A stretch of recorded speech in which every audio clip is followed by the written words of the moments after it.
इस वीडियो के अंदर हम लोग डिस्कस करने वाले हैं यार। फोन पे के ऊपर लोग ना दबा के एसआईपी कर रहे हैं, लेकिन उनको एक चीज नहीं मालूम, इसके अंदर आपको एक बहुत बड़ा डिसएडवांटेज हो सकता है। तो इस वीडियो के अंदर हम लोग डिस्कस करने वाले हैं कि फोन पे के ऊपर जो आप चाहे म्यूचुअल फंड में एसआईपी कर रहे हैं या डिजिटल गोल्ड के अंदर एसआईपी कर रहे हैं, पहली बात वो सेफ है कि नहीं है, म्यूचुअल फंड को स्टोर कैसे किया जाता है, प्लस कल को अगर ये फोन पे ऐप बंद हो गई तो आप कैसे एक्सेस ले सकते हो, प्लस आपकी जो होल्डिंग्स है फोन पे ऐप के अंदर उसको कैसे वेरीफाई करना है गवर्नमेंट की ऐप के साथ में, regular versus direct mutual fund में डिफरेंस क्या होता है, तो सारी जानकारी दूंगा। तो प्लीज पूरा वीडियो यहाँ पे जरूर देखिएगा। पहले तो बात कर लेते कि म्यूचुअल फंड ना स्टोर कैसे होता है। तो दो मोड्स के अंदर स्टोर होता है, एक होता है एसओए मोड, एक होता है डीमैट मोड। तो फोन पे के ऊपर जनरली आप जो भी म्यूचुअल फंड के अंदर इन्वेस्ट कर रहे हैं वो हमेशा एसओए मोड के अंदर स्टोर होता है, यानी आपकी जो भी यूनिट्स होती है वो हमेशा एएमसी कंपनी के पास में रहती है। डीमैट मोड के अंदर क्या होता है, जैसे आपने ज़रोदा का नाम सुना होगा, ग्रो का नाम सुना होगा, एंजल वन का नाम सुना होगा, धन वगैरह हो गया, तो वहां पे ना आपका डीमैट अकाउंट खुलता है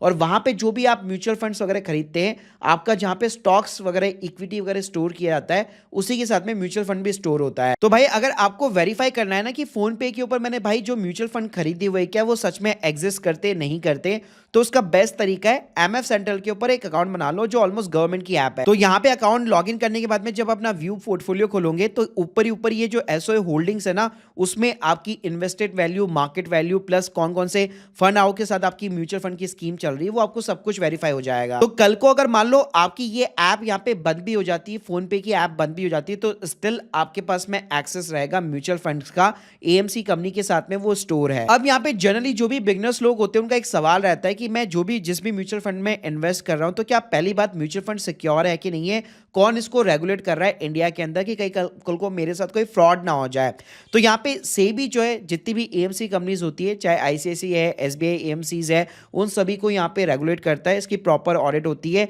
जिसमें जो फंड मैनेजर भी होते हैं, आपके जो फंड्स वगैरह भी होते हैं, वो अलग से इंडिपेंडेंट कस्टोडियन के साथ में रहते हैं। तो आप कह सकते हो उसके अंदर फ्रॉड के चांसेस एकदम निल हो जाते, लेकिन जो रिटर्न्स होते हैं वो हमेशा स्टॉक मार्केट से लिंक होते हैं। तो ऐसा नहीं है कि यहाँ पे जो आपको रिटर्न्स दिखाई दे रहे हैं वो फिक्स रिटर्न्स है, अगर स्टॉक मार्केट क्रैश होता है तो आपका पैसा नेगेटिव में जरूर जाएगा। तो पहली बात तो ये कि फोन पे के ऊपर आप जो भी एसआईपी कर रहे हो वो डेफिनेटली यहाँ पे सिक्योर है, उसके अंदर कोई भी दिक्कत नहीं है। लेकिन यहाँ पे ना आपको फोन पे जो एसआईपीज ऑफर करता है स्पेशली म्यूचुअल फंड के अंदर, वो सारे रेगुलर म्यूचुअल फंड्स होते हैं। एग्जांपल के लिए जैसे मैं ये लार्ज कैप फंड्स के अंदर ही आईसीआईसी प्रूडेंशियल का लार्ज कैप फंड्स लेता हूं, इसके अंदर आप डिटेल्स के अंदर जाएंगे और नीचे की साइड में अगर आप जाएंगे तो यहाँ पे ना आपको प्लान टाइप देखने को मिलेगा, यहाँ पे हमेशा रेगुलर लिखा होता है। तो रेगुलर और डायरेक्ट म्यूचुअल फंड के अंदर डिफरेंस समझ लीजिए। देखिए डायरेक्ट और रेगुलर के अंदर डिफरेंस क्या है, रेगुलर म्यूचुअल फंड के अंदर कमीशन होता है कि जो भी ब्रोकर होता है उनको एक कमीशन प्रोवाइड किया जाता है। तो मोस्टली आप जो भी बैंक्स में जाकर खरीदते हैं, आपके जो रिलेशनशिप मैनेजर होते हैं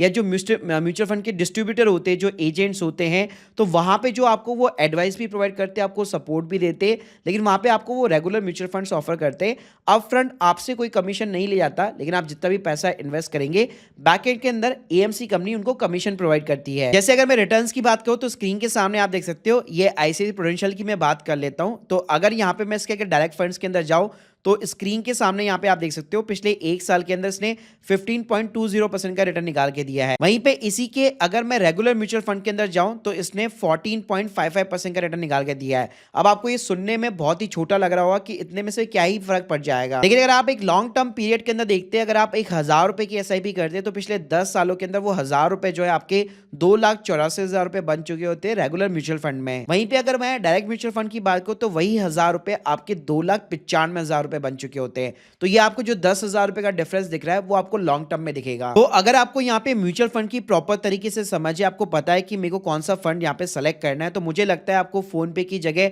यहाँ पे जो रेगुलर म्यूचुअल फंड्स है उसकी जगह आपको डायरेक्ट फंड्स के अंदर इन्वेस्ट करना चाहिए। बाकी अगर आपको बिल्कुल भी नहीं पता और आप जो है फोन पे की जो ये रिकमेंडेशन है क्रिप्स करके, उसके ऊपर अगर आप ट्रस्ट करना चाहते हो, उसके साथ अगर आप जाना चाहते हो, तो डेफिनेटली फिर आप इन फंड्स में भी जा सकते हो। गाइस जो लोग यहाँ पे डिजिटल गोल्ड के अंदर एसआईपी कर रहे हैं फोन पे के थ्रू, तो ध्यान रखिएगा वो सेबी और आरबीआई के थ्रू रेगुलेट नहीं होता है। वो सेफ गोल्ड और एमएमटीसी दो प्राइवेट प्लेयर्स है यहाँ पे, जिसके थ्रू यहाँ पे डिजिटल डिपॉजिटरी के थ्रू आप गोल्ड के अंदर इन्वेस्ट करते हो, तो वो उतना सेफ नहीं है जितना कि म्यूचुअल फंड्स है। और इसके ऊपर भी मैंने प्रॉपर एक डिटेल सेपरेट वीडियो बना रखा है जिसको आप चेकआउट कर सकते हो। बाकी गाइस अगर आपको एक life time free demat account चाहिए तो मैंने लिंक डिस्क्रिप्शन बॉक्स में दे रखी है, जिसके थ्रू आप डायरेक्ट म्यूचुअल फंड्स और उसके साथ में आईपीओ और यहाँ पे इक्विटी के अंदर इन्वेस्टमेंट भी कर सकते हो, वो भी जीरो ब्रोकरेज के साथ। So guys hope you like this video, please subscribe channel. अगर आप लोग के कोई भी डाउट्स है यहाँ पे तो प्लीज मुझे कमेंट बॉक्स के अंदर जरूर बताइएगा। Thank you guys, thank you very much.